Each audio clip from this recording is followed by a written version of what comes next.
Shalom Bapak Ibu Saudara-saudari yang terkasih dalam Tuhan. Sebelum kita masuk dalam peribadatan kita pada pagi hari ini, mari saya ajak Bapak Ibu Saudara untuk mengambil saat teduh sejenak. Kita datang kepada Tuhan, kita berdoa meminta pertolongan kepada Tuhan agar ibadah ini berjalan dengan lancar seturut dengan kehendak Tuhan. Kita satu dalam doa.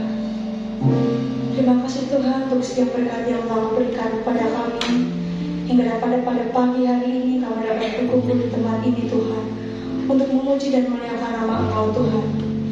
Biarlah kami serahkan jalannya ibadah kami pada pagi hari ini, kami dapat berjalan seturut dengan kehendak Tuhan saja.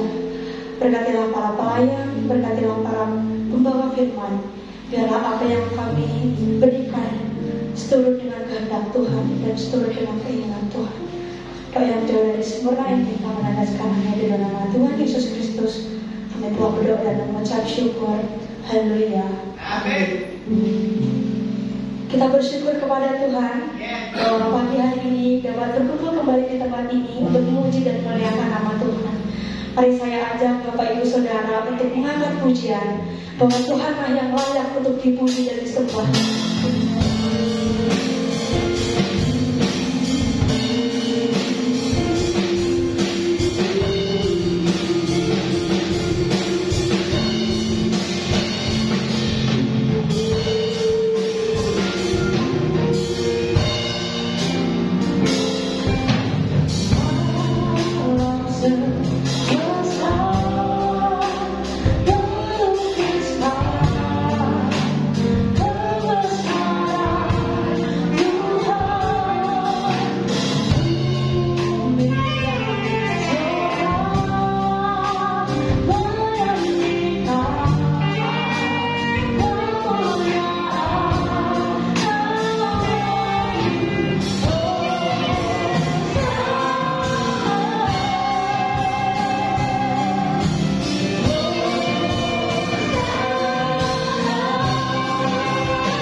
pencipta langit dan bumi.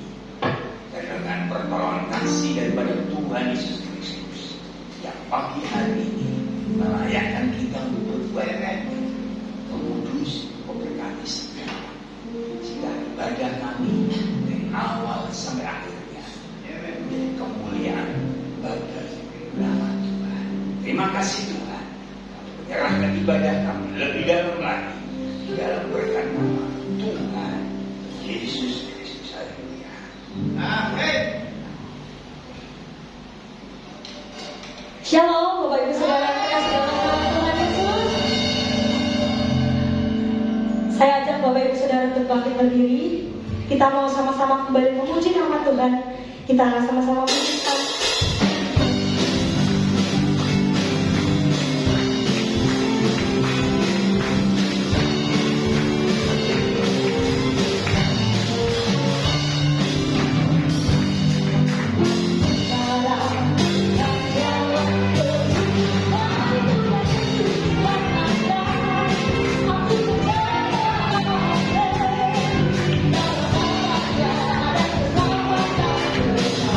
Bye.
Ya, saat ini saya membuka ruang kesaksian bagi Bapak Ibu Jemaat yang bersedia untuk membagikan kebaikan Tuhan yang dialami selama seminggu ini. Jika ada, bisa dipersilakan untuk maju ke depan untuk membagikan kepada saudara-saudara sekalian yang ada di sini. Biarlah mereka ikut terberkati melalui kesaksian yang kita berikan. Dipersilakan Bapak Ibu Saudara.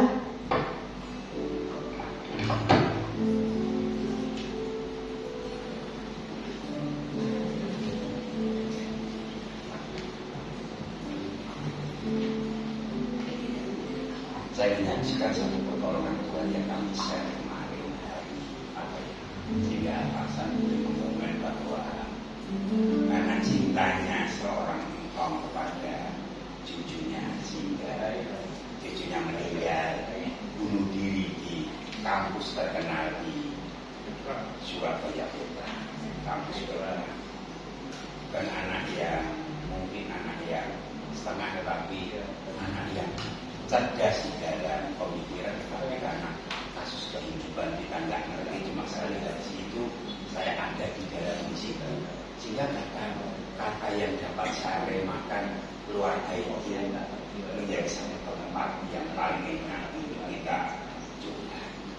Apapun permasalahan kita, apapun masalah anak-anak kita, baik itu baik itu buruk, menjadi pelajaran bagi saya.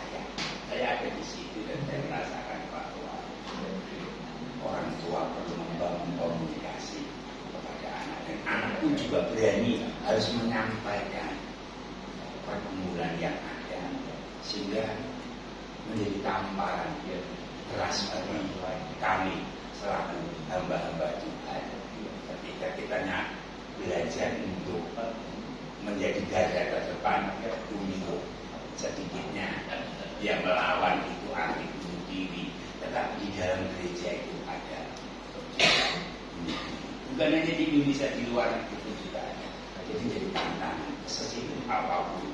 Saya kemarin bisa merenung, kita berkomunikasi, kita pun merefresh apa itu komunikasi dalam keluarga. Entah anak kita itu prestasinya baik ataupun prestasinya buruk, keluarga itu menjadi tempat untuk kita. Saya dapatkan saya itu akhirnya kok cuma ada paksaan saya karena kedekatan mencuri perhatian anak itu pada engkongnya, sehingga ketika engkongnya meninggal dia belum siap untuk menerima itu. Sehingga apakah mungkin kesibukan daripada ini gereja besar di Surabaya, kesibukan pelayanan merentas satu komunikasi dalam keluarga, sehingga bisa sampaikan di sini. Mari Bapak Ibu keluarga ini, kalau mungkin Bapak bisa saling membangun komunikasi, mungkin istri bisa saling menguatkan. Jika anak mungkin terlalu sibuk, maka anak itu perlu datang ke keluarga. Demikian pula mengisi satu dengan yang saya dapatkan dalam sepekan ini. Saya dapatkan itu saya tidak bisa dapatkan lewat teman-teman saya dimanggil. Saya merenungkan lewat firman Tuhan dari Senin dan hari terakhir dasar itu hanya satu. Mari kita bertumbuh bersama di dalam Tuhan. Di keluarga mana kita tidak usah keluarga besar, keluarga itu yang kecil ini saling berbagi kasih. Rahasia pun menjadi rahasia kita, rahasia orang lain biarlah. Maka kita jangan lihat selumbar di mata orang, balok di mata kita, kita tidak tahu. Biarlah ketika buruk dan baiknya dalam keluarga kita, dalam arti gereja kita, jemaat ada yang baik, ada yang buruk. Ayo kita rangkul. Kita harus merdeka dalam video yang saya share. Kita harus merdeka. Kita tidak melihat orang lain, tapi kita melihat diri kita kepada Tuhan, sehingga ini menjadi satu hari kesukaan bagi Tuhan.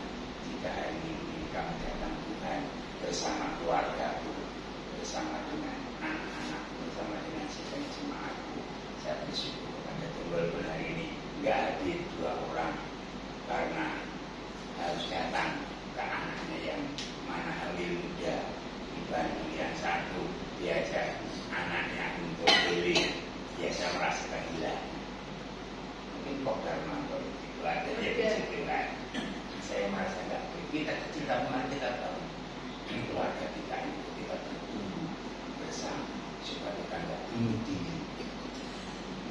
pasti rohani. Nah, dalam arti itu kita ya, kita menjadi persembahan bagi sesama. Amin. Terima kasih ya Pak. Mungkin ada beberapa jemaat yang ingin membagikan kebaikan Tuhan selama seminggu ini, dipersilakan.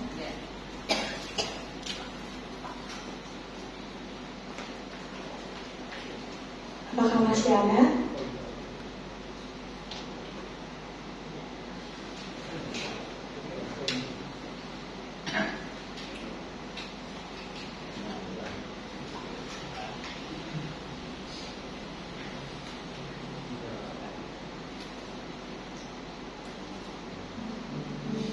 Jika sudah cukup, mari kita bersama-sama persiapkan hati kita lebih dalam lagi untuk mendengarkan sapaan firman Tuhan.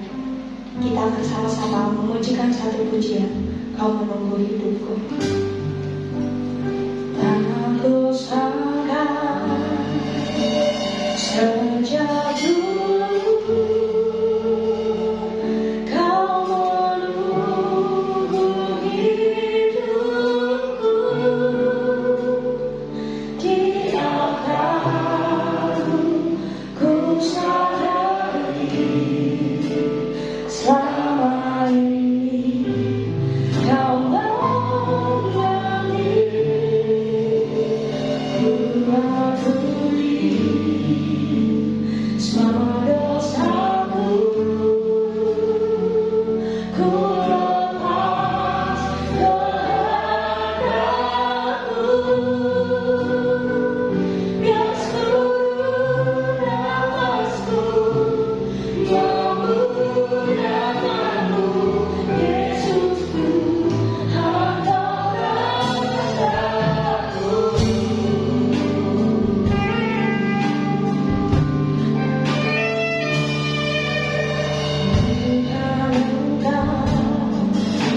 Engkau pemiliku sebelumku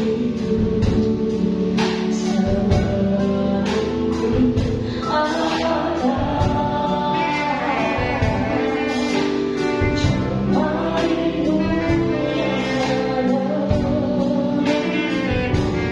serupa gambaranmu sebelum mengenalmu.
Sejak dulu Kau menunggu hidupku. Di akan-Mu ku sadari selama ini Kau mengerti, ku akui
mana Kau telah hantarkan hamba-Mu sampai tempat ini untuk bisa melayani.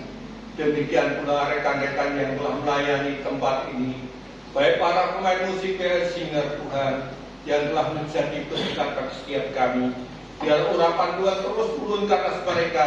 Tuhan layakan mereka dan Tuhan pakai dengan kasih karunia yang Tuhan berikan ke atas mereka.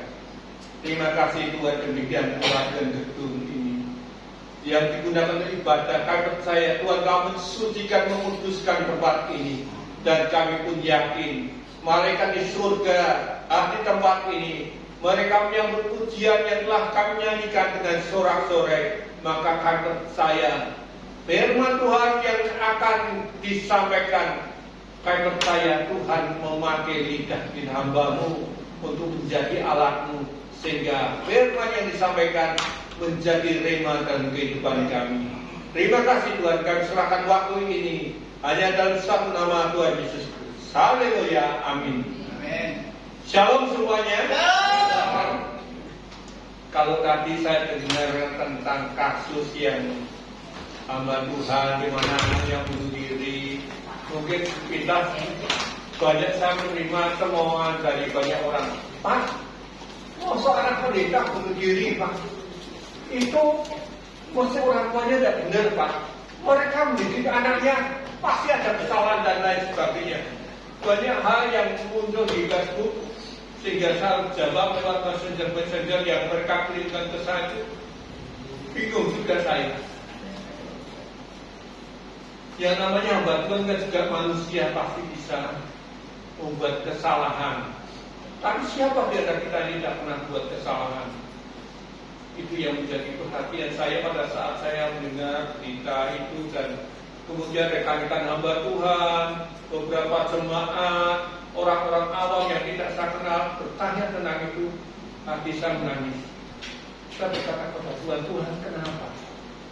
Anak seorang pendeta besar mati dari lantai 12 di gedung Petra. Apa kesalahan hamba Tuhan ini dan lain sebagainya. Saya menangis, Tuhan, aku berdoa Kau memberikan kekuatan kepada mereka yang masih hidup. Hamba-Mu tidak mau menyalahkan, tetapi Hamba-Mu yakin semuanya Tuhan punya rencana yang indah. Amin. Sehingga pada saat sudah kita jangan mengadili seseorang. Kita nggak tahu titik permasalahan yang pasti, tapi yang jelas Tuhan punya rencana yang indah. Demikian pula pada saat dia kehilangan seorang istri yang Tuhan karena dibunuh oleh anaknya. Saya sedih, saya menangis. Saya menyaksikan jenazah itu dibawa ke rumah sakit dan saya melihat jenazah itu sudah busuk. Dan yang kedua, saya laki anak itu berada di Polrestabes saya yang harus bina di lapas. Di Polrestabes kira-kira 3-4 hari, kemudian karena itu kejiwaan, anak itu dibawa ke rumah jiwa. Dan sekarang anak itu ada dalam binaan untuk menghilangkan stresnya karena dia punya 2 kejiwaan ganda. Saudara, kalau orang bertanya kenapa hal ini terjadi kepada anak-anak kita, rasanya saya pun menjawab, bukankah saya seorang hamba Tuhan yang saya bina orang-orang yang mungkin katakan preman-preman di lapas Kedempani, Polrestabes dan maupun Polda. Apakah saya bisa menjamin mereka nanti tetap menjadi orang baik? Mungkin kalau saya mau sombong, saya mengatakan itu lihat mereka bertobat menjadi hamba Tuhan. Itu lihat mereka dipakai di Bandung, mereka dipakai di Malang dan lain sebagainya. Tetapi dalam hati saya, berapa banyak mereka yang harus mengulang di lapas Kedempani. Saya kemungkinan kepinginnya mahasiswa Abdiel itu sekali tempuh dapat melayani di lapas Kedempani, sampaikan Ibu Christine atau siapapun yang di sana, entah itu nanti dan lain sebagainya.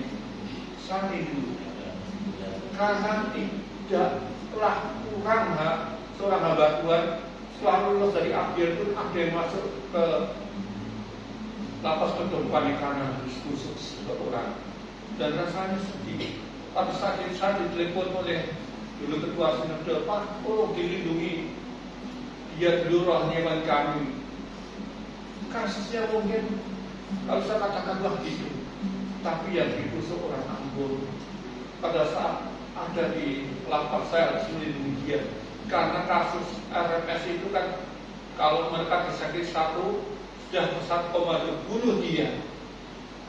Saya izinkan beliau keluar dari ruang tahanan bawah tanah itu selama 3 bulan. Kenapa? Kalau keluar mati. Mungkin banyak mereka yang bertanya, tak kalau ini yang seperti itu. Kita belajar kebenaran itu. Mari kita lihat.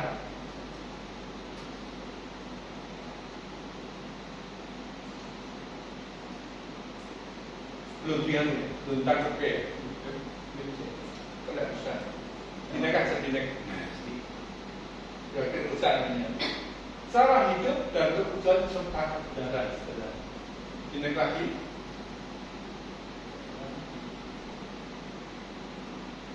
Bikin ya. Kita akan lihat Efesus 4 ayat 25. Karena itu buanglah dusta dan berkatalah benar seorang kepada yang lain, karena kita adalah sesama anggota.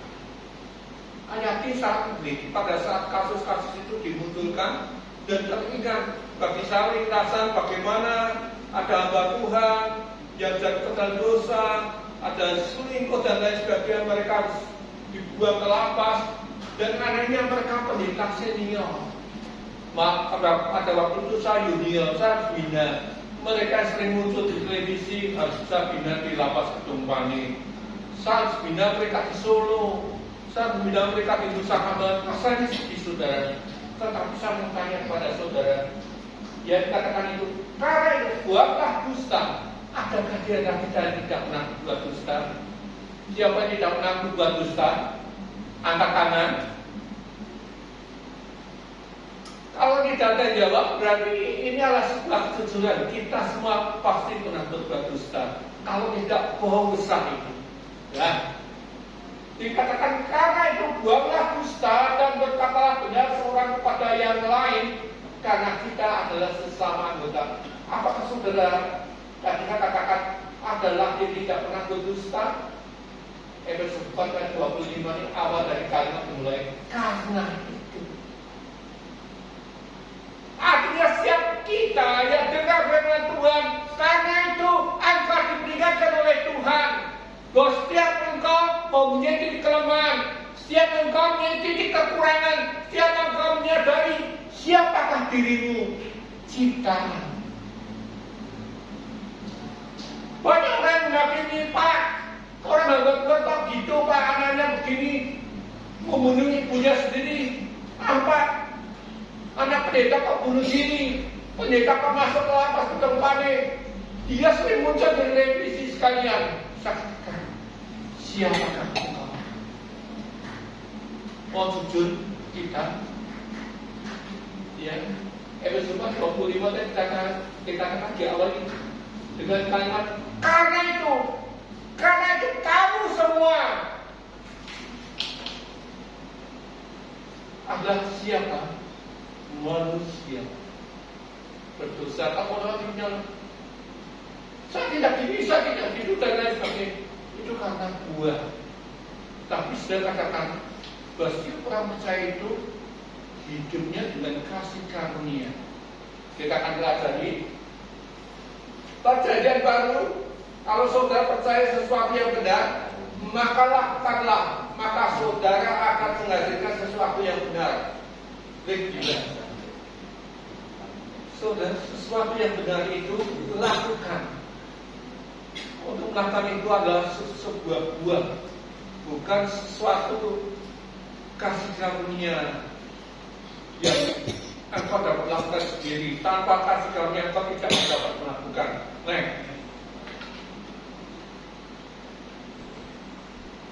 Kalau saudara baca dalam Efesus pasal 1, pasal 2, pasal 3, saudara akan menemukan di dalam dia, di dalam dia, di dalam dia, di dalam Kristus, di dalam Kristus, di dalam dia. Ini menunjukkan bahwa perkataan ini, ya, dalam dia, Harusnya itu menjadi pedoman kita. Kita tidak bisa hidup dengan keberadaan kita sendiri, tetapi kita perlu pimpinan Roh Kudus melalui akal pikiran kita dan roh kita yang diubahkan oleh Tuhan. Amin. Pasal 6, hendaklah kamu kuat di dalam Tuhan, di dalam kekuatan kuasa, supaya kamu dalam kuat tipu muslihat iblis. Berdirilah tegak, artinya saudara berperang bukan untuk merebutkan kemenangan. Saudara berperang atas kemenangan, kamu sudah menang, kamu sudah dibenarkan. Ini loh sudah kasih karunia. Pasal 16, hendaklah kamu kuat. Kita kuat, saudara. Kalau kita tidak kuat, kasus berita yang tadi dengar, yang disaksikan Pak Harim, membuat banyak hamba Tuhan mundur sebagai hamba Tuhan. Betul? Banyak orang Kristen kalau melihat panutan kok gitu, saudara akan kecewa dan sudah meninggalkan Tuhan. Padahal kita sadar siapa diri kita. Padahal kau tahu bahwa setiap kita pasti punya titik lemah.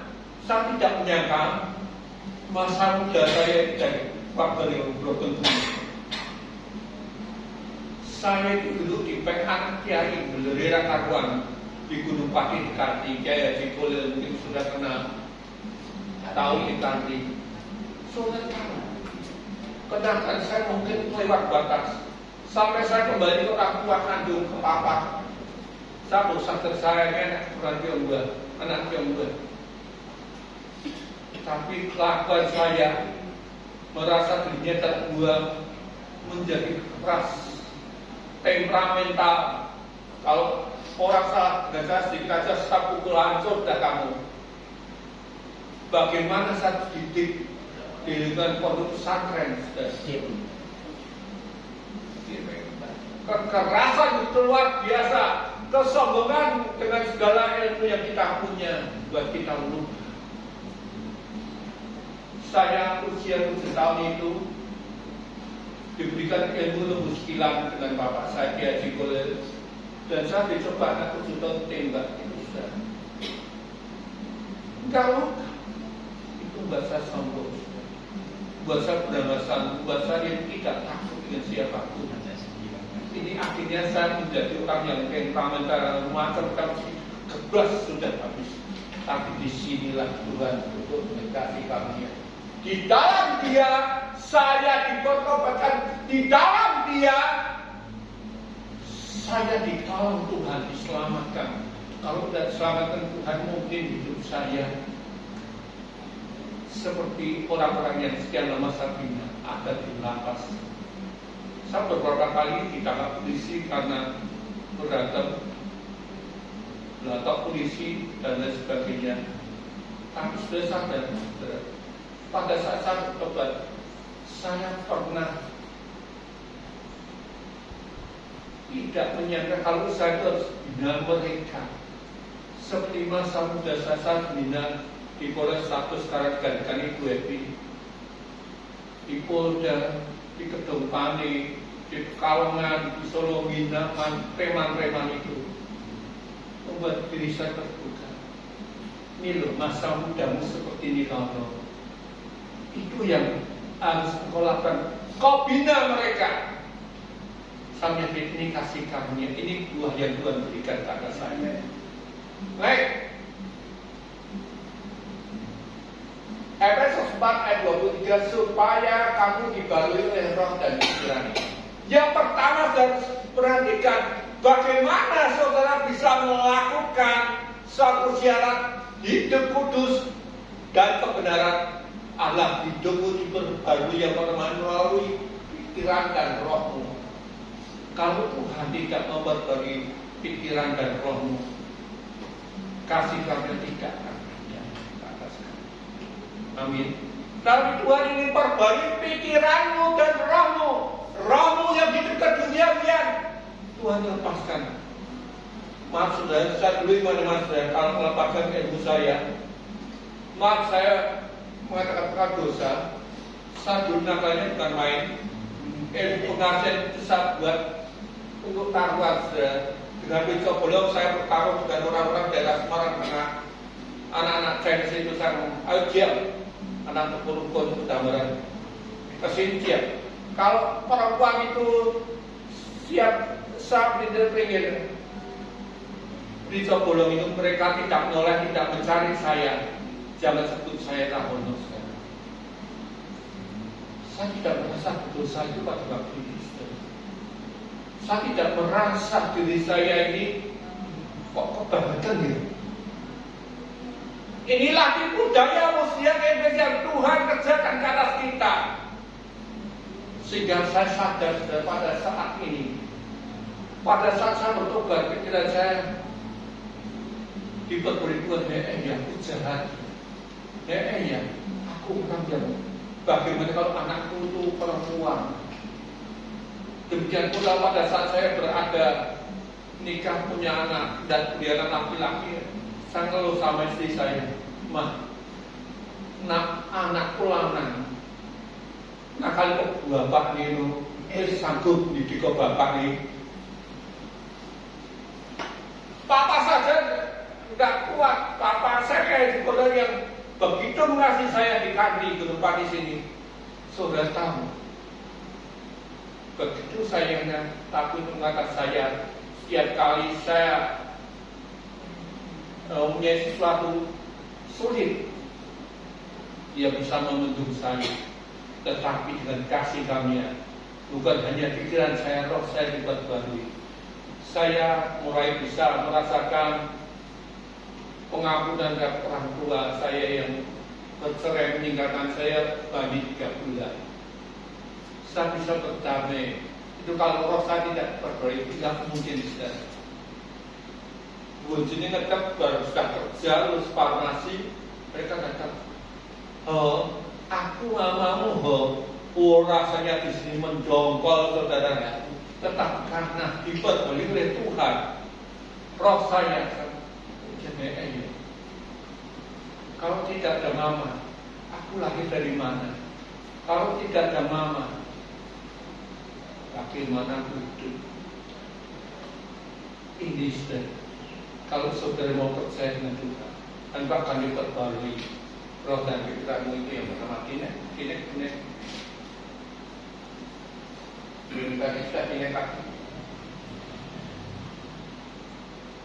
Perhatikan Efesus 4 ayat 20. Tetapi kamu bukan demikian, kamu telah belajar mengenal Kristus. Bagaimana pikiran dan roh kita diubah oleh Tuhan? Bagaimana ayat ini katakan kamu mengenal Kristus lebih dahulu. Untuk mengenal itu tidak mudah, saudara. Maaf, saya dulu sekolah di sekolah Kristen. Itu saya kembali orang tua saya. Sekolah itu buat ibadah. Gereja sama sih yang kemudian menjadi GA sampai semua. Wah, saya sebenarnya tidak apa, saudara. Kalau minggu mereka muji sorak gitu, saya lempar berbuat gitu. Badannya tidak apa. Orang mau sedoso. Tapi dikatakan kamu telah belajar dengan Kristus. Ternyata dua agama saya, Bapak Petrus Pujono, Pendeta Petrus Pujono yang sekarang mengembalikan GA BS Pakman. Dia berkata, Tuhan tangkap dia. Saya tangkap orang polisi tangkap saya. Mana Yesus tangkap saya? Dengan angkuhnya. Tapi di sini saya dididik agama sedikit demi sedikit. Kemudian saya sadar, saya mulai bisa mengenal Kristus. Buktinya lewat kakak saya yang sedang sakit, dia ikut ibadah kakaknya di muda. Dia ngomong, oh, bisa melaku loh. Di mana? Di Supriana di muda sana. Bergeget. Oh, saya aja nambah. Udah kan ada orang sakit perut kesini. Mereka datang. Saya ambil gelas, saya kasih minum, saya tuakan, katakan Al-Fatihah dan lain sebagainya, kemudian saya ludahi, diminum, minum sembuh. Saudara tahu, disinilah saya mulai mengenal Kristus. Dalam hati saya, di manakah Yesus? Kalau dia lebih hebat daripada saya, gimana Yesus itu? Iblis seringkali membuat kita dengan tipu muslihat. Tapi pada saat itu kerinduan saya ke gereja, saya datang ke keyakinan yang sudah tahu. Ilmu saya turun dari becak, lepas semua, lumpuh. Cici saya kaget dan kemudian malu karena timnya begitu luar biasa nakanya. Saya bawa pulang ke Bulansung naik becak. Tidak terima. Minggu berikutnya pergi ke Banten. Cari lagi yang lebih kuat, mau saat alami Yesus. Saudara tahu apa yang terjadi? Dengan pakai jubah hitam-hitam, terus pakai sebian, pakai kuplo gitu ke gereja. Belum sempat masuk lagi, saya lihat orang tersebut pakai jimat asik dan orang raja yang ditulis di sapu sini. Orang tersebut munafik. Saat saya mau munafik, ilmu lepas lagi dan saya lumpuh. Lengkap lagi ke Kalimantan sudah 3 kali. Disitulah saya dibuat lumpuh Tuhan 1 minggu dan bertobat. Tuhan lebih daripada saya. Saya mulai ke gereja. Kalau dari Sabokong naik sepeda, saya pakai peci sampai disko Semarang Peker dulu dan pemuda. Pecisnya tak lebih koran, saudara. Alkitabnya tak buka dari tas koran, tak bawa, tak cincin gini. Kenapa? Saya malu. Tapi lama-lama kemudian saya sungguh-sungguh belajar firman Tuhan. Pak Pujono ngomong gini, ini beda bayar apa? Saya kira agamanya malah itu AA gitu ya. Itu 80-90 gitu. Apa tenang ini belajar? Saudara, kalau engkau mau diubah roh dan pikiranmu, yang pertama engkau perhatikan adalah mengenal Yesus Kristus terlebih dahulu secara baik. Amin. Amin. Apakah kau mengenal Tuhan dengan sungguh-sungguh? Betul mengenal Tuhan? Gak ada jawab meragukan ini. Saya mengenal Tuhan dan saya alami sendiri. Kalau saya di usia 62 kemudian kena stroke, saya berkata kepada Tuhan, masa mudaku sudah tak puas pakai Tuhan. Sekarang masa tua tinggal mensyukuri saja. Kenapa kita mensyukuri? Habis kalau saya rasakan kan prosesnya loros. Sini kemong leher kenceng hidurannya, kaki kaku kalau buat jalan nyari semua. Wah, gak ada selesainya. Yang terasa pasti sakit, saudara. Bukan hanya tahu mengenal Tuhan, Kristus dengan baik, tetapi engkau harus mendengar. Perhatikan, kamu ditangkap Tuhan. Pada saat pendeta Pujono berkata, kapan tangkap Tuhan? Aku tidak punya salah. Apa mungkin Tuhan Yesus itu polisi? Katanya. Tapi benar tangkap Tuhan. Pada saat mereka mengenal Tuhan, saya bertobat. Saya tangkap Tuhan menjadi hamba Tuhan. Padahal dulu kalau perintis diasuh kreatif, dia bercanda tidak pernah mau, saudara. Pendeta yang Budi Sanoso maupun pendeta Indrawati dia tahu, kamu tuh bukan seorang bisnismen, tetapi kamu tuh pendeta. Anda tidak mau jadi pendeta miskin, saudara. Saudara tahu rencana Tuhan itu tidak.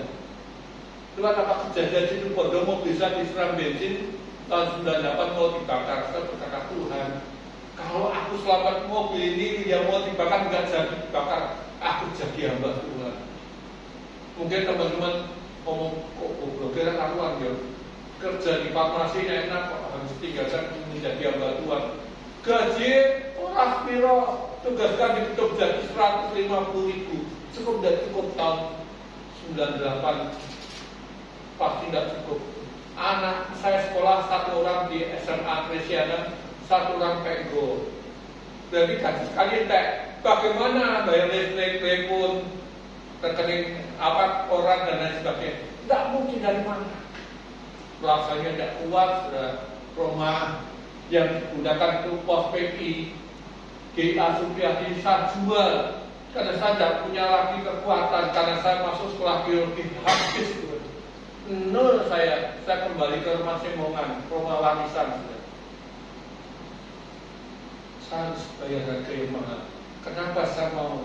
Karena saya telah mendengar, melihat, mengenal Yesus itu, mendengarnya. Orang mungkin kamu mau kiri, di kiri itu, apa soalnya kolak anak jadi sarjana? Apa kamu dipilih? Mungkin orang berkata, ini oke, beasiswa ini sama di Gading untuk S1 di Seminari Baptis Indonesia. Wes aku kuliah, tapi anak bagaimana nasibnya? Anakmu ini kelas 3 sama kelas 2 SMA, tahun depan harus kuliah.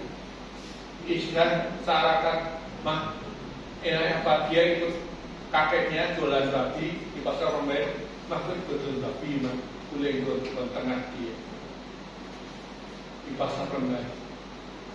Dan setelah mulai dia, saudara tahu, saya berpisah karena kalau saya tidak mendengarkan Tuhan, saya tidak mungkin tahan saudara. Itu ulo tak potong-potong, takum, injet. Kemudian besok saya masak, makan sama ular, goreng sama apa? Sambal kecap. Wah rasanya kawan. Kalau dari itu uker, dapat mencawat beleh, dapat ladak bukti kon masak kayak sebenarnya. Kalau ngasih masak kayak kepengen ini dapat ladak. Itu hidup kanibal seperti itu. Tetapi saya katakan, kalau uang 50 sahabat makan habis, lalu bagaimana untuk traktor di bensin Semarang menjadi kota sana? Tak mungkin. Saudara mendengar hari ini, ternyata Tuhan pelihara engkau. Dengarlah firman Tuhan ini dengan benar, engkau akan mengalaminya. Amin. Coba ayat 22. Yaitu bahwa berhubungan dengan kehidupan yang kamu dahulu mengandalkan manusia lama dan menemukan kebinasaan oleh nafsu yang menyisakan supaya kamu dibarui roh dan pikiranmu. Ya, dibarui roh dan pikiranmu. Ini dua saudara. Hidup kita dua, berubah total.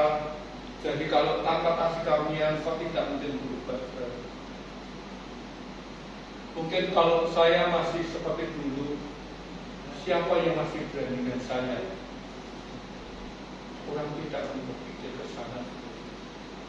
Tapi bismillah, saya diperbarui dengan hikmat. Sampai kemudian saya disuruh orang kuliah sampai usia tua aja 57 kon kuliah sampai S2 ngambil MA. Selama ngajar, ditawarin ngajar di STT Galilea. Suruh kuliah lagi karena MA itu bukan untuk mengajar sebagai dosen. Saya harus ngambil MTH. Dia pun dapat 15 SKS. Kok kurang ketiman ya? Ternyata pada saat saya kuliah, Pak, diambil semua saja. Mulai lagi 2 tahun saya ambil MTH. Sekalian.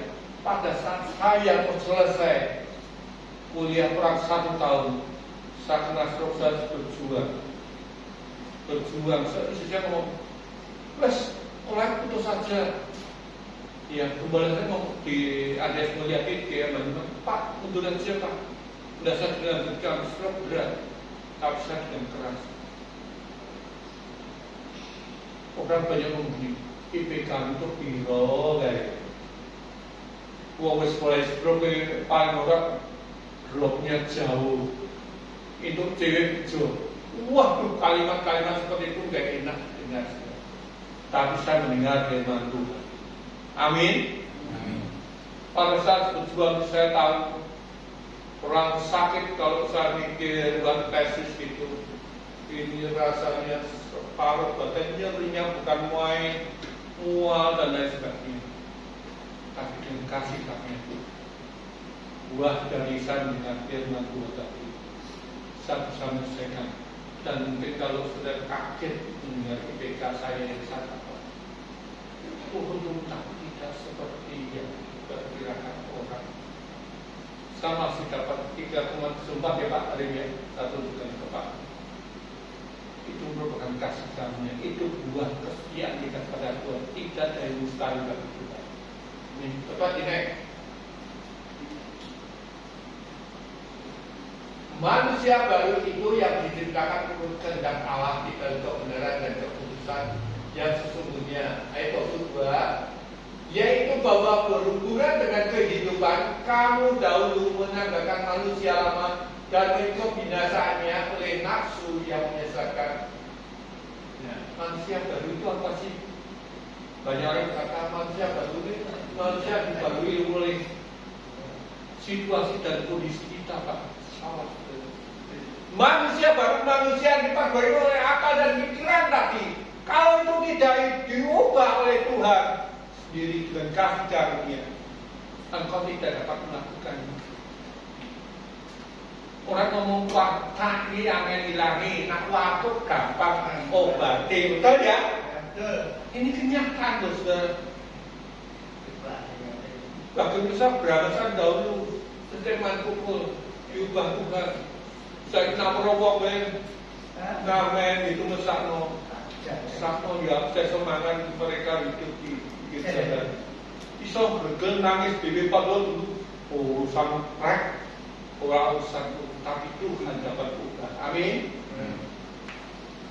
Ya, jadi yang diubah kita adalah berhubungan dengan kehidupan kamu yang menangkan manusia lama melalui kebinasaan, yaitu dengan nafsu. Jangan berpikir bahwa itu baik, itu adalah buah. Saya dulu minum keras, saudara. Kalau mabuk di daerah di daerah pasar Tuhan, haus mabuk, saya tidak pernah resep. Petani mereka ngasih kantong saya itu dengan uang. Terganggu ya, terganggu ya, mak slot gitu. Saya sebelum pasien nakal banget itu. Sudah tahu, saya bisa tanggalkan itu. Saya tidak pernah menjamah minuman keras. Kalau saya lakukan minuman keras dulu, saya tidak pernah senakal-nakal saya. Kamu tidak pernah main judi. Tanya istri saya. Karena saya pasang nomor, pernah saya pakai tidak. Nah, saya gelut, mabuk, ukakan. Dari kehidupan yang dahulu mungkin menjadi kebiasaan kita. Nah, orang berapa sebetulnya main pukul kan ya sulit hilangin loh. Sempat dibiarkan gitu, tapi Tuhan dapat ubah hidup kita. Next, yang berubah pikiran kita karena kita mengenal Kristus dan kita. Yang kedua, bagaimana pikiran kita diubah Tuhan? Tadi akan belajar mengenali Tuhan. Nah, itu terlebih dahulu ini tadi. Next, lalu dengan benar yang ketiga, melalui kebenaran firman Tuhan tertuju. Kebenaran firman Tuhan ini. Ya, jadi untuk kita bisa diubah, hidup kita bisa kudus dengan kasih karunia Tuhan berikan tadi, yaitu roh dan pikiran kita harus belajar mengenal Tuhan terlebih dahulu. Tanpa engkau belajar mengenal Tuhan, engkau tidak mungkin kenal Tuhan. Kalau saya tidak dalam rencana Tuhan dengan kasih karunia, sampai tidak akan untuk kurang tersebut. Bapak saya dulu di Boyo berkata, nah besok mengendani aku jadi kiai. Begitu saya pengen kembali ke orang tua, saya masuk sebagai Kristen, saya mulai mengenal Yesus. Saya mulai kalau pelajar guru agama itu diajarkan agama, saya mulai mendengar takbirnya nyepelin, lama-lama diubah Tuhan dan firman Tuhan membuat baru itu sekali. Karena itu buanglah dusta, berkatalah benar seorang kepada yang lain, karena kita adalah sesama manusia. Belajar hidup benar, paling sulit. Tidaklah semudah kita memberikan telapak tangan kita. Karena kata saya tidak setuju kalau banyak orang Kristen mengerti slogan termasuk tapi kenapa seperti ini? Kenapa pendeta ini anaknya begitu? Kenapa anak pendeta itu anaknya masuk penjara? Kenapa pendeta itu yang cukup terkenal masuk penjara dan lain sebagainya? Kita sudah lama. Tetapi kalau engkau mau berpegang kepada firman Tuhan, kenali Tuhan, dengar dan lakukan firman Tuhan, rohmu dan pikiranmu yang lakukan Tuhan menjadikan engkau mampu melakukannya, mendapatkan engkau mampu menjadi hidup kudus dan kebenarannya. Next. 1 Petrus 1 ayat 13. Sebab itu siapakah? Sebab itu siapkanlah akal budimu, waspadalah dan letakkanlah pikiran kita yang diperbarui diubah, otak kita diubah dulu. Letakkan pengharapan itu siapa? Firman Tuhan. Letakkan hidupmu tidak kepada firman Tuhan. Seluruhnya atas kasih karunia. Jelas semuanya karena kasih karunia kamu dianugerahkan kepadamu pada waktu pernyataan Yesus Kristus, pada waktu Yesus menyatakan diri sebagai anak manusia. Dia rela berkorban bagi kita. Dia rela berkorban untuk segala dosa dan kesalahan kita, supaya kau hidup benar dan dikuduskannya. Hiduplah sebagai anak-anak yang taat dan janganlah turuti hawa nafsu yang menguasai kamu pada waktu kebodohanmu. Tetapi hendaklah kamu menjadi kudus di dalam seluruh hidupmu, sama seperti Dia yang kudus. Kenapa kita itu kudus? Karena Allah Bapa kita adalah kudus. Bagaimana kita harus hidup kudus? Tapi ubah pikiranmu, ya, dan rohmu, maka Roh Tuhan sendiri akan berkuasa dalam hidup kita. Dia sendiri akan memampukan kita untuk kita hidup benar. Sebab akan tertulis, kuduslah kamu, sebab aku kudus. Jelas ini 1 Petrus 1 ayat 16. Kuduslah kamu, sebab aku kudus. Karena itu mari kita menjaga kekudusan yang setelah Tuhan dijaga. Tetapi ini Kisah Para Rasul 20 ayat 32 berbunyi demikian.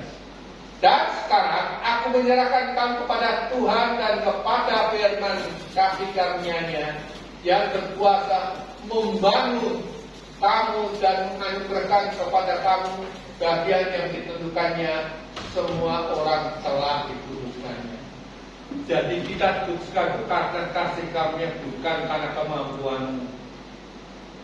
Ya, jangan lagi salah mengerti akan firman Tuhan. Ya, sekarang aku menyerahkan kamu kepada Tuhan, kepada firman kasih karunia yang berkuasa membangun. Firman Tuhan seringkali membangun saudara. Coba bayangkan pada saat kita punya persoalan sesuatu yang sulit, tiba-tiba kita dapat firman. Pada saat kita merasa tidak mampu menyelesaikan sesuatu, makin mahasiswa kadang-kadang dosen ini tidak bisa menjelaskan. Banyak orang pandai tapi bukan semuanya dosen ya, betul ya. Saya dulu punya teman dosen, tetapi kalau korban muter simpang 5, nggak muter-muter. Sebenarnya korbannya bagus kan, tapi cara penyampaian tidak bisa.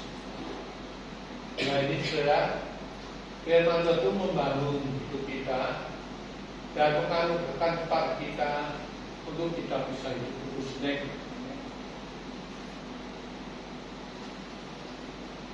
Itu ayat 11. Karena kasih karunia Allah yang menyelamatkan semua manusia sudah nyata. Jadi keselamatan itu telah diberikan Tuhan dengan mengubah pikiran dan rohmu itu. Itulah engkau sudah dikuduskan Tuhan. Maka kalau gereja reformat, teologinya keselamatan kita dapat pindah. Itu secara posisi benar. Secara posisi engkau telah diselamatkan Tuhan itu selama-lamanya dengan satu kali Dia berkorban di atas kayu salib. Tapi ada ayat selanjutnya, jangan kau membaca sepotong tetapi secara keseluruhan. Ya, mendidik supaya kita meninggalkan kefasikan. Ternyata firman Tuhan mengubah pikiran kita dan roh kita bisa dikudus. Engkau dididik lewat persoalan-persoalan yang ada. Engkau menjadi kuat. Pernah sudah mengalami persoalan pada saat engkau berdoa, Tuhan, tolonglah seperti ini, tiba-tiba seperti itu. Pasti itu dapat diubah oleh Tuhan, ya. Dan keinginan-keinginan duniawi, tak bisa katakan keinginan duniawi. Contohnya, kalau mau boleh, urip iso urip sebelum dengan uang berlebihan, tak mampu gitu kan ya? Tidak. Itu kita mulai mengenal Dia yang telah menyelamatkan kita dididik. Ya. Aku berubah, aku punya cara sehingga kemungkinan duniawi kita singkirkan, supaya kita hidup bijaksana, adil dan beribadah di dalam dunia dengan menantikan penggenapan pengharapan, yaitu iman kita yang penuh bahagia dan pernyataan kemuliaan Allah yang Maha Besar dan Selamat kita Yesus Kristus, yang telah menyerahkan dirimu bagi kita untuk membebaskan kita dari kejahatan dan memutuskan bagi dirinya suatu umat kepunyaannya sendiri yang rajin. Sekarang ini sudah terbukti, saudara bayangkan Israel itu melakukan peperangan yang sadisnya ya, diserang sekali membualnya. Sekarang itu mungkin bukan puluhan kali, ratusan kali mungkin. Tapi dia kepunyaan Allah yang telah dikuduskan. Diserang Iran, coba bayangkan dari kembali jatuh bukan saudara Israel. Bukankah itu satu pernyataan yang benar? Kalau orang yang mengerti firman Tuhan, dia akan betul. Ada mau Kristen luar biasa.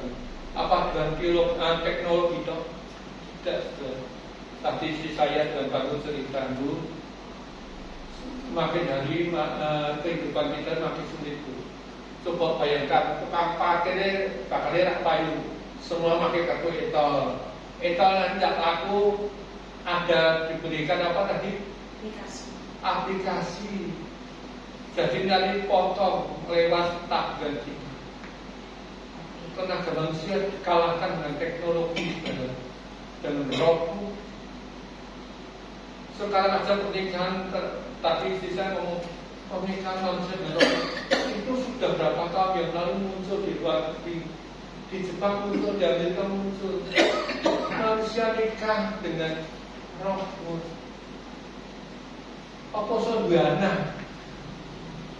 Ya, dan lain sebagainya.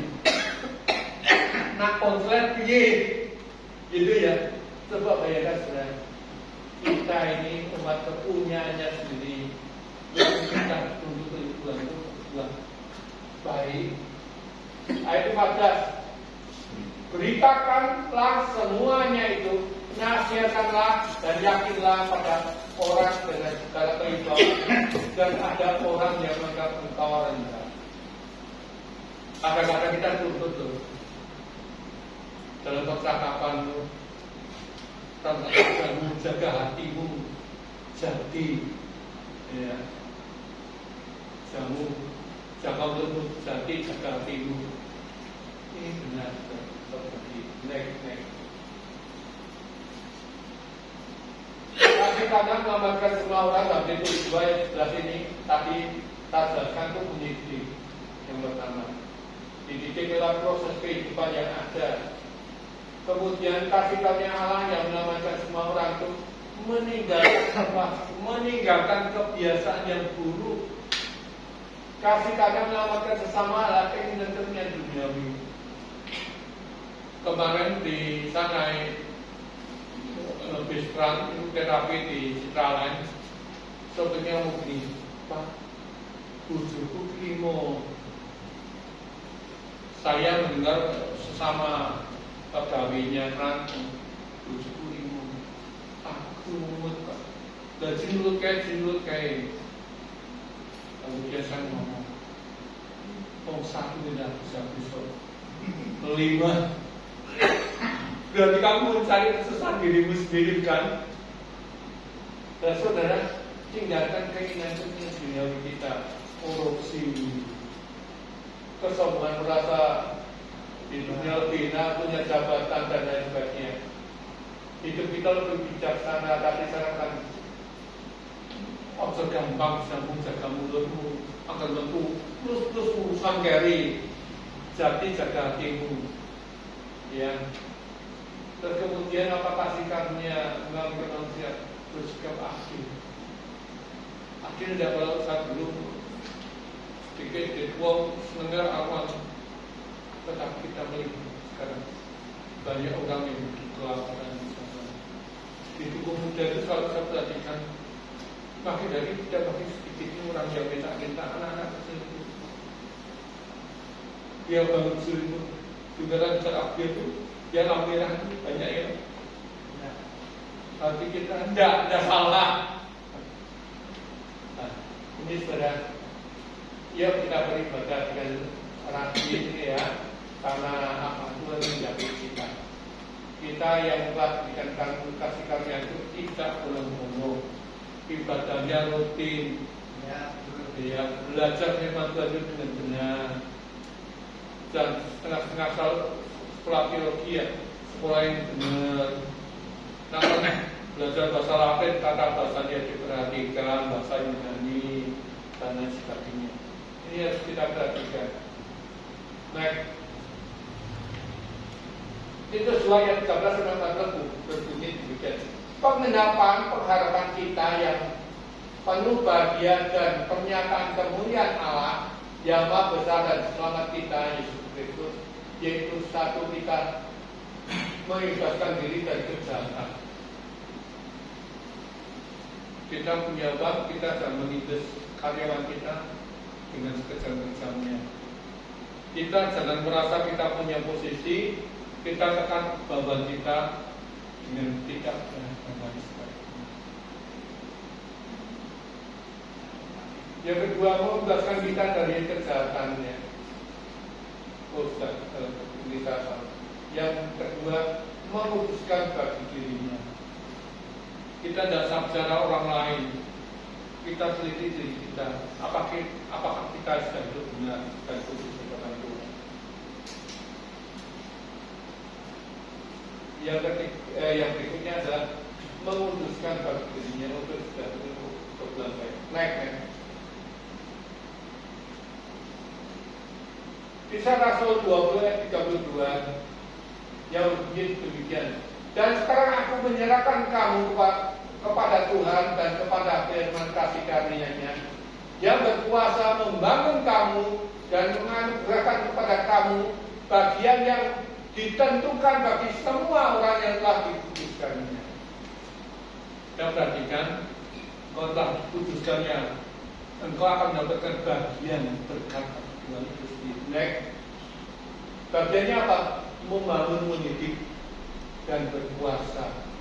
Berkuasa apa? Tentang masa depan. Kalau kau hidup bersama dengan Tuhan, Tuhan memberikan masa depan yang bahagia. Masa depan itu tidak semua harta, istri yang cantik, suami yang ganteng, tetapi untuk firman kasih karunia ini membangun dan mendidik kau berkuasa atas hidupmu yang selalu bersama Tuhan sehingga keselamatan tidak lepas dari kau. Menganugerahkan bagian yang telah dikuduskan, ada berkat bagi orang yang telah dikuduskan. Ada berkat saudara. Mungkin orang berkata, Pak kamu dulu waktu meninggalkan pekerjaan menjadi hamba Tuhan habis-habisan. Iya, tapi Tuhan pulihkan. Dulu rumah saya coba itu saya kontrakan, saya mengandung, nggak laku, kalau laku itu pun murah. Kalau sekarang di kontrakan batu hijau, masa puasa cukup. saya katakan ini bukan untuk.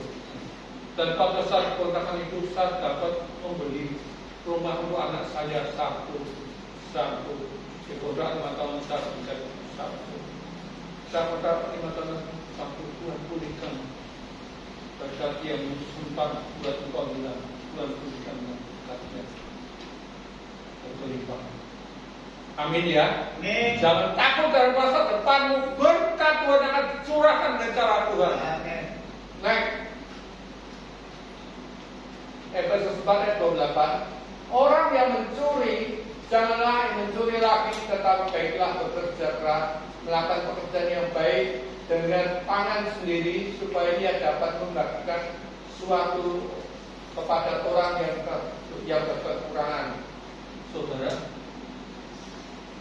saya ini sempat mana berpikir, siapa yang contohnya ya?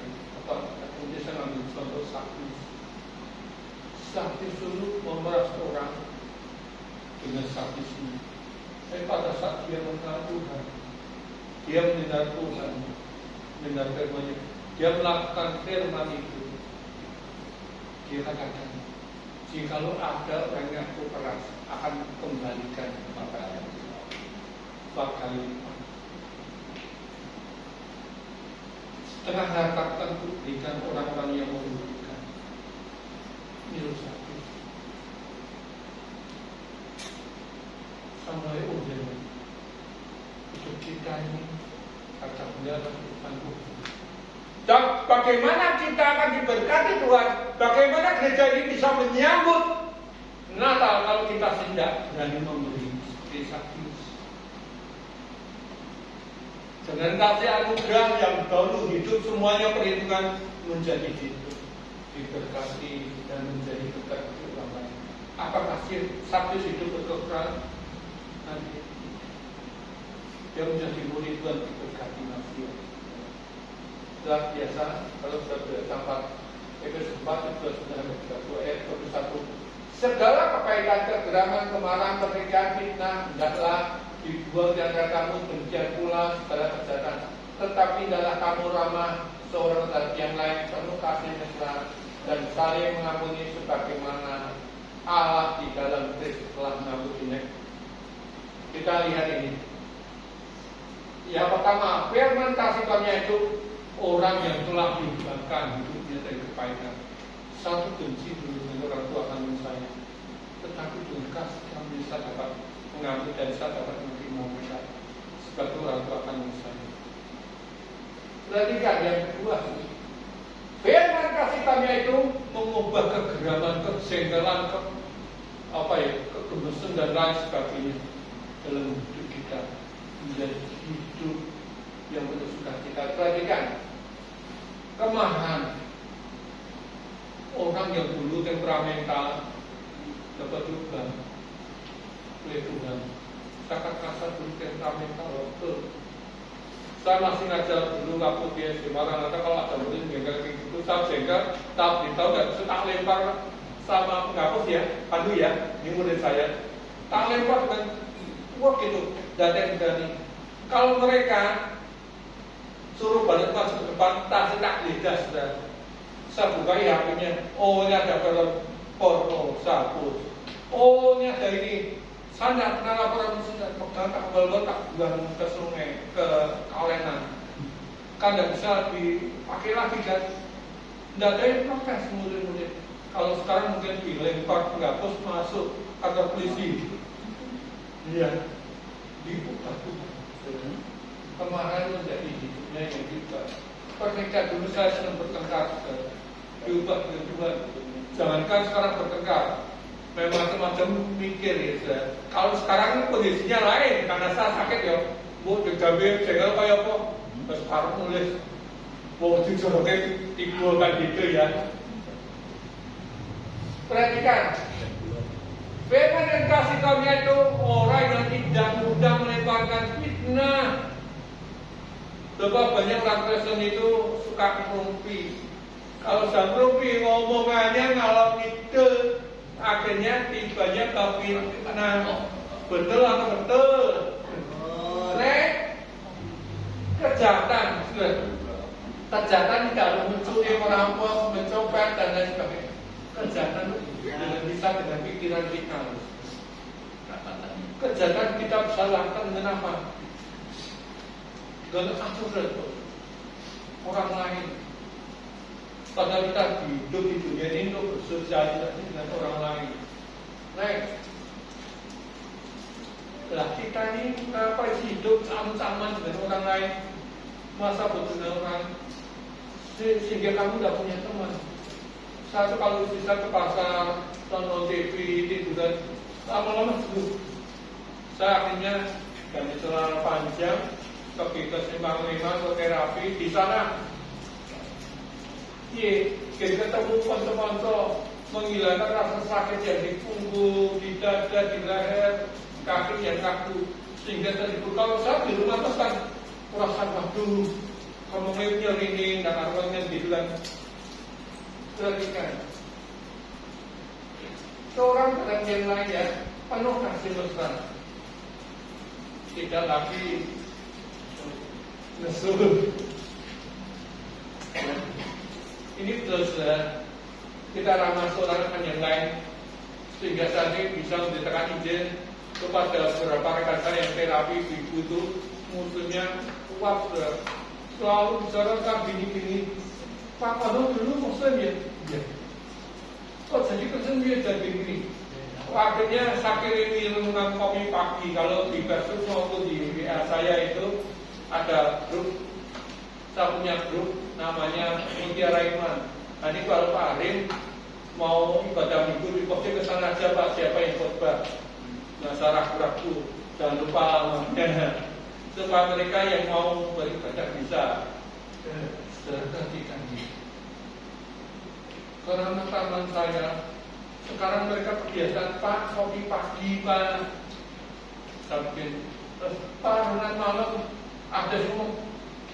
Aku malah pendeta ramalan kan saya selamat paginya kan saya buat apa ya, S itu angka 5, E itu angka 3, LR angka 4 nomor 4 dan lain sebagainya.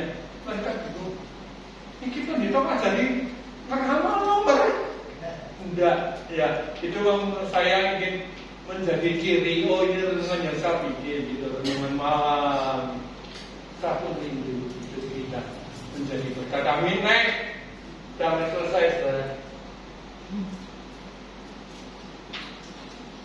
Efesus 5 ayat 15. Karena itu perhatikanlah dan sama bagaimana kamu hidup. Janganlah seperti orang bebal, tetapi seperti orang alim. Dan pergunakanlah waktu yang ada karena hari-hari ini adalah jahat. Sebab itu janganlah kamu bodoh, tetapi usahakanlah supaya kamu mengerti kehendak Tuhan. Saudara, kita ini kadang-kadang bodoh dikandani. Bodohnya bukan main, dan bulatnya bukan main. Saya firman Tuhan ini tajam. Begitu tajamnya dia katakan, perhatikan dan sama. Berarti kita itu sekian lama mendengar firman Tuhan itu tidak pernah kita perhatikan.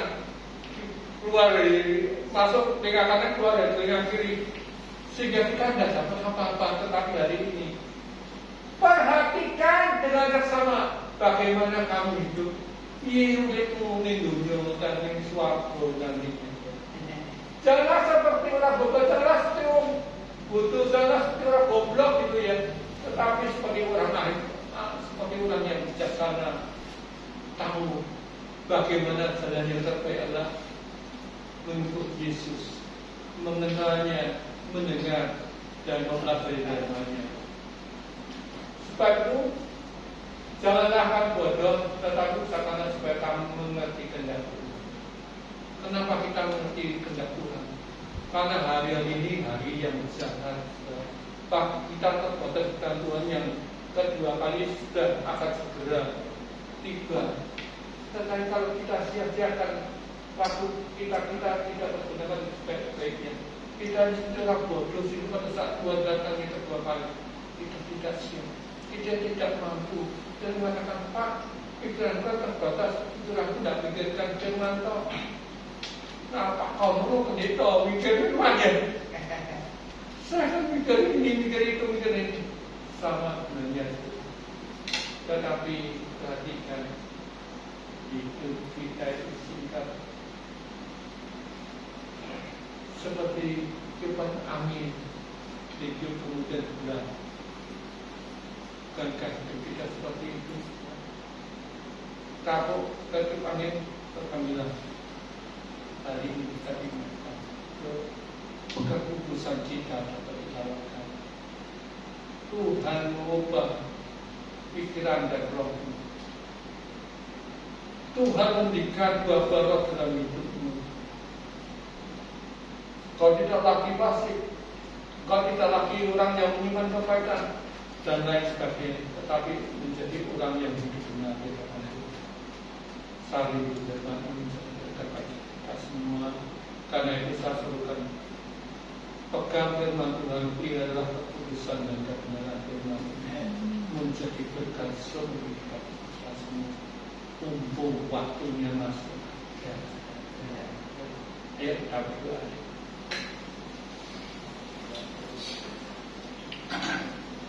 Terima kasih Tuhan, Engkau telah mengajar ke atas kehidupan kami. Seringkali kami berkata dan kehidupan keduniaan kami. Seringkali kami hidup dalam kedengkian, kepahitan, ketamakan dan lain sebagainya. Namun Firman hari ini dapat mengubah kami karena Engkau telah memberikan hukum kasih kami atas kami, sehingga pikiran dan roh kami diubah oleh Tuhan dan menghasilkan buah-buah yang benarnya itu buah kekudusan dan kebenaran firman-Mu. Tuhan, kami mau menjadi pelaku firman-Mu. Kami mau Tuhan, keselamatan yang telah Tuhan beri dapat kami jaga sampai akhir Tuhan datang yang kedua kali. Karena kami sadar waktu ini belum cepat, namun kami siap sewaktu saat Tuhan jemput kami. Tuhan panggil kami tetap ditaati. Terima kasih Tuhan, Engkau memberkati jemaat-Mu, terutama mereka yang telah mempersiapkan hari Natal Tuhan. Ubah dan jemaat-Mu seperti Tuhan ubah Sakyus, seorang yang suka mencuri, tetapi menjadi orang yang diubah oleh Tuhan karena roh dan pikirannya telah diubah Tuhan, sehingga dia mau menjaga kekudusannya, hidupnya berubah. Dia mau memberi kepada orang yang diperasnya 4 kali lipat, mengembalikannya, dan separuh harganya diberikan kepada orang yang tidak mampu.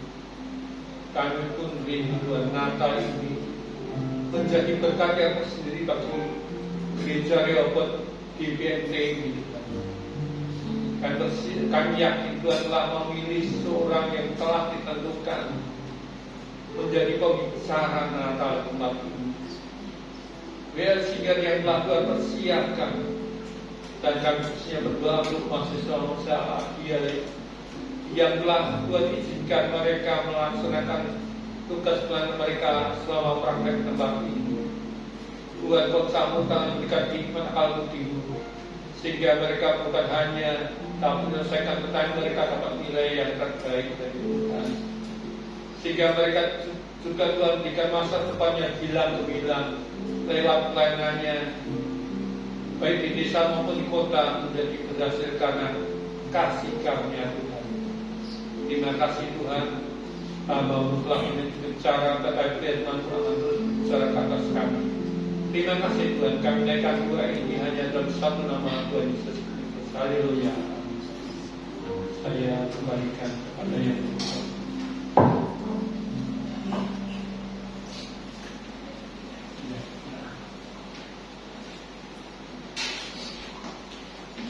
Yang merasa terberkati dengan firman pada pagi hari ini,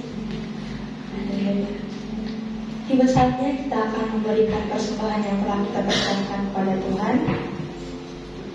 Sebelumnya kita akan bawa persembahan kita di dalam doa. Dan saudari Ibira bersama di dalam doa. Mari kita dalam doa.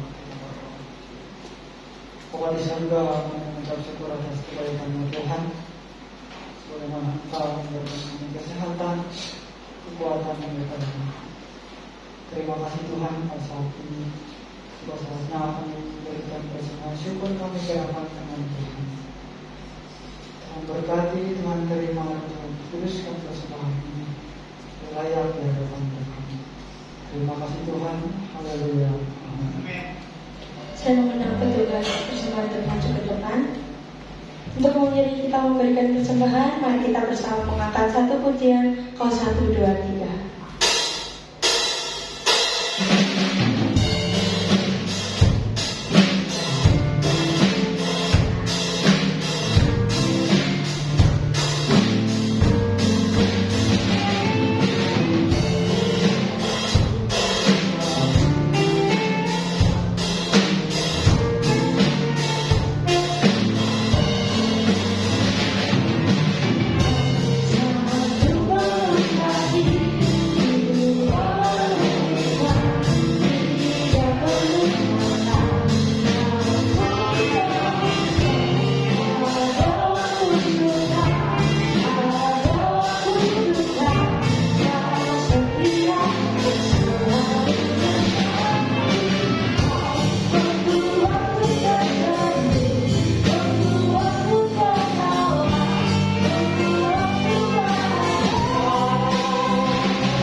Terus ibadah tengah minggu yaitu ibadah doa.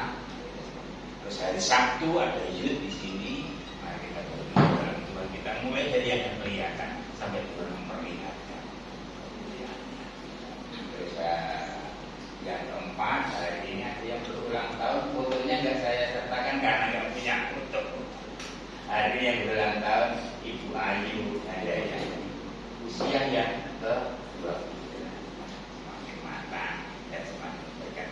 Tahun dan ke depan yang kita semangat Tuhan berdiri, kita akan doakan di muda ini semakin bertumbuh di dalam kasih karunia.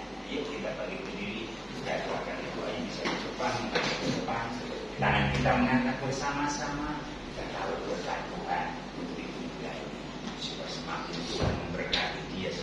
ibu sebagai anak Tuhan yang memenangkan keluarganya. Kembali Tuhan, kami mengangkat tangan kami tahu berkat-Mu untuk ibu muda kami, Ibu Ayu. Dan hari ini boleh berulang tahun, semakin Tuhan, kasih karunia Tuhan itu melimpah dalam penghidupan keluarganya, dalam pekerjaan, dalam usaha, dalam rumah tangga, dalam mendampingi buah hatinya bertumbuh di dalam kasih karunia-Nya. Kiranya berkat daripada Allah Bapa, kasih yang daripada Tuhan Yesus Kristus, penyertaan Roh Kudus memberkati hidup dan keluargamu, pekerjaanmu, dan kasih setiamu. Di dalam nama Tuhan Yesus Kristus, memampukan engkau semakin melihat kasih yang semakin nyata. Di dalam nama Yesus, haleluya. Amin. Silakan duduk Bapak Ibu. Nah, ini ada tenaga gereja. Lihat tetapi ada yang kasih. Selamat ulang tahun. Di situ ya kita akan akhiri ibadah kita pagi hari ini. Tetapi ini kita akan ujian doa yang menjadi perhubungan bagi kita semuanya. Kiranya Engkau memberkati aku,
menyerahkan sepekan ini dalam penggembalaan Tuhan. Tangan Tuhan yang melindungi kami. Tuhan yang memampukan tangan dan otot dan hati kami bekerja sesuai dengan kasih karunia Tuhan. Kami berlindung di bawah kepak sayap anugerah kasih karunia. Karena disitulah Tuhan membimbing dengan tiang awan, Tuhan membimbing dengan tiang api, dan kaki kami berjalan, kehidupan kami berjejak, kami mendapatkan kemenangan dan pembelaan Tuhan. Pekerjaan Tuhan sepanjang sepekan kami serahkan ke dalam tangan Engkau. Kalau hari-hari ini kami perlu bergumul dengan doa-doa kami perlu menangisi pekerjaan kami perlu menangisi keluarga kami perlu menangisi pelayanan kami. Kiranya Tuhan yang ambil alih dan beri kemenangan bagi setiap kami. Dan berdoa Tuhan pelayan-pelayan Tuhan yang besok hari Minggu akan berdiri dan melayani Engkau di hadapan jemaat Tuhan yang Kau pilihkan. Hari kami berdoa Tuhan, hari-hari sampaikan pesan kami, agar kami bergairah, agar kami bersemangat menghadapi ini, bukan dengan apa yang kami lihat, bukan dengan apa yang kami dengar, tapi apa kata Tuhan yang sangat kuat berbicara bagi kami. Sampaikan kepada hamba-Mu Ibu Heri, Tuhan. Kau singkapkan rema-rema yang ada, sehingga kami tangkap pesan Tuhan. Bahkan didik dan ajar kami sepekan ini, sehingga besok hari Minggu kami boleh saksikan bahwa Tuhan itu baik, sedang melengkapi dan memakai dan membentuk kami seperti emas yang murni yang menyenangkan hati Tuhan dan sesama kami. Terima kasih Tuhan. Terpujilah Engkau. Angkat kedua belah tangan Bapak Ibu Saudara. Arahkan hidupmu kepada Kristus Yesus Tuhan, yang akan menolong dan memberkati engkau dan melatih engkau dalam kebenaran demi kebenaran. Saudara-saudaraku yang terkasih, ulanglah engkau. Terimalah berkat daripada Allah Bapa, kasih sayang daripada Tuhan Yesus Kristus yang mati di atas kayu salib, dan penyertaan Roh Kudus menyertai engkau mulai saat pagi hari ini sampai Maranatha. Tuhan datang kali yang kedua menjemput engkau dan saya dalam kemuliaan yang sama di dalam berkat nama Tuhan Yesus Kristus. Haleluya. Haleluya.